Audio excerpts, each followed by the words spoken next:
શહેરના મહારાજા સર સયાજીરાવ ગાયકવાડ દ્વારા વડોદરા શહેરમાં MS યુનિવર્સિટીની સ્થાપના કરવામાં આવી હતી। વડોદરા શહેરના મહારાજા સર સયાજીરાવ ગાયકવાડ દ્વારા વડોદરા શહેરમાં MS યુનિવર્સિટીની સ્થાપના કરવામાં આવી હતી। વડોદરા શહેરના વિદ્યાર્થીઓને MS યુનિવર્સિટી ભેટ સ્વરૂપે આપવામાં આવી હતી।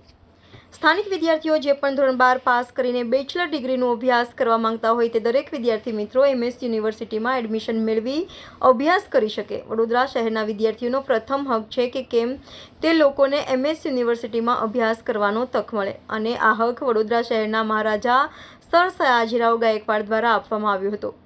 અત્યાર સુધી MS યુનિવર્સિટીમાં એડમિશનનું ક્રાઇટેરિયા જે છે તે પ્રમાણે છે કે યુનિવર્સિટીમાં 90% વિદ્યાર્થીઓ જે સ્થાનિક હોય તેમને એડમિશન આપવામાં આવે છે અને 10% વિદ્યાર્થીઓ જે લોકો વડોદરા બહારથી આવે છે તે લોકોને એડમિશન આપવામાં આવે છે। જ્યારે કોમર્સ ફેકલ્ટીની વાત કરવામાં આવે ત્યારે 100થી વધારે એડમિશન ફેકલ્ટી ઓફ કોમર્સમાં આપવામાં આવે છે।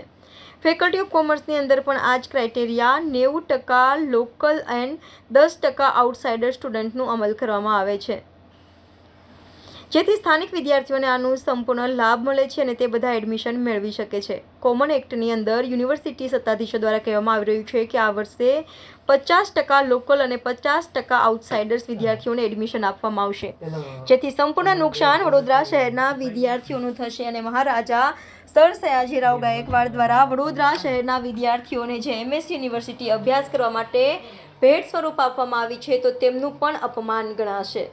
સ્થાનિક વિદ્યાર્થીઓ જોડે કોઈ પણ પ્રકારનો અન્યાય ન થાય અને મહારાજાનું અપમાન ના કરવામાં આવે તે માટે યુનિવર્સિટી દ્વારા એડમિશનનું જે ક્રાઇટેરિયા 90% લોકલ 10% આઉટસાઇડર્સ તે યથાવત રાખવામાં આવે તેવી અમારી આપ શ્રી સત્તાધીશો પાસે માંગણી છે અને જો એડમિશનમાં કોઈ પણ પ્રકારનો કાપ મૂકવામાં આવ્યું તો યુનિવર્સિટીમાં ઉગ્ર વિરોધ પ્રદર્શન તેની સાથે આંદોલન કરવામાં આવશે। Reporter Rahul Rajput, YNN news, Vadodara.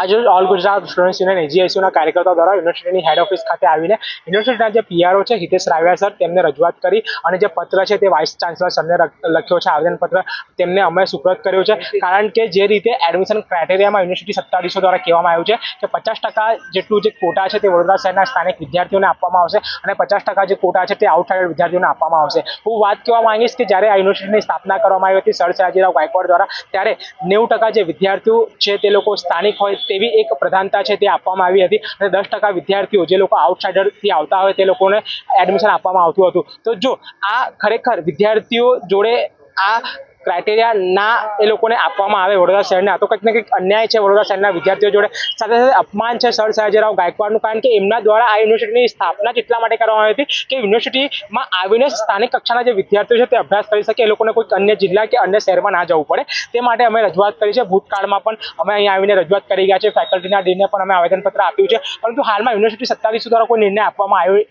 આવ્યો નથી અને એક વાત તો સ્પષ્ટ એમના દ્વારા કહી દેવામાં આવી છે કે 50% આઉટસાઇડર અને 50% લોકલ વિદ્યાર્થીઓનો નિર્ણય હજુ લેવામાં આવ્યો નથી। આ વાત જે છે તે ફક્ત ને ફક્ત એક અફવા તરીકે બહાર આવી છે, આવું કોઈ પણ પ્રકારનો નિર્ણય લેવામાં આવ્યો નથી। અમારી માંગ એક જ છે કે યુનિવર્સિટી MS યુનિવર્સિટીમાં પ્રથમ હક અને ફર્સ્ટ પ્રાયોરિટી જે છે એ વડોદરા શહેરના વિદ્યાર્થીઓને મળે તેવી અમારી માંગ છે। ભલે તમે આઉટસાઇડરને એડમિશન આપવા માંગતા હોય તો એના માટે તમે દરેક ફેકલ્ટીમાં સીટો વધારો, અમને એમાંથી કોઈ વાંધો નથી, પરંતુ 90% વિદ્યાર્થીઓ જે છે એ લોકો વડોદરા શહેરના હોવા જોઈએ અને 10% આઉટસાઇડર હોવા જોઈએ। પહેલી વસ્તુ એ કે મેં અગાઉ પણ એક અખબારી યાદીમાં જાહેર કરેલું છે કે અત્યારે વિદ્યાર્થીઓના એડમિશનની પ્રક્રિયા ચાલી રહી છે। 28 તારીખ સુધીમાં વિદ્યાર્થીએ અરજી કરવાની છે જીકાસ પોર્ટલમાં અને આજની તારીખ સુધી યુનિવર્સિટીની કોઈ પણ ઓથોરિટી દ્વારા કોઈ પણ પ્રકારના કોટા અંગેનો નિર્ણય લેવામાં આવ્યો નથી। યુનિવર્સિટી દ્વારા ગુજરાત સરકાર, શિક્ષણ વિભાગ અને યુનિવર્સિટીના નિયમ અનુસાર ટ્રાન્સપરન્ટ અને નિયમબદ્ધ રીતે પ્રવેશની કાર્યવાહી કરવામાં આવશે।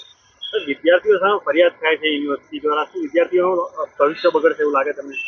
એ બાબત પર હું ખાસ ટીકા નથી કરવા માંગતો, પરંતુ કોઈ વિદ્યાર્થી હોય કે કોઈ પણ વ્યક્તિ હોય, જ્યારે કોઈ પણ સંસ્થાના નિયમની વિરુદ્ધ જઈ અને કોઈ બિલ્ડિંગ ઉપર ચડી જાય કે કોઈ પણ પ્રકારની ગેરકાયદેસર રીતે પ્રવેશની કાર્યવાહી કરે તો અમારું જે સિક્યુરિટી અને વિજિલન્સ વિભાગ છે એના નિયમ પ્રમાણે કાર્યવાહી છે, ક્રિમિનલ નથી તો એને ફરિયાદ વારંવાર આ પ્રકારની ફરિયાદો થાય છે।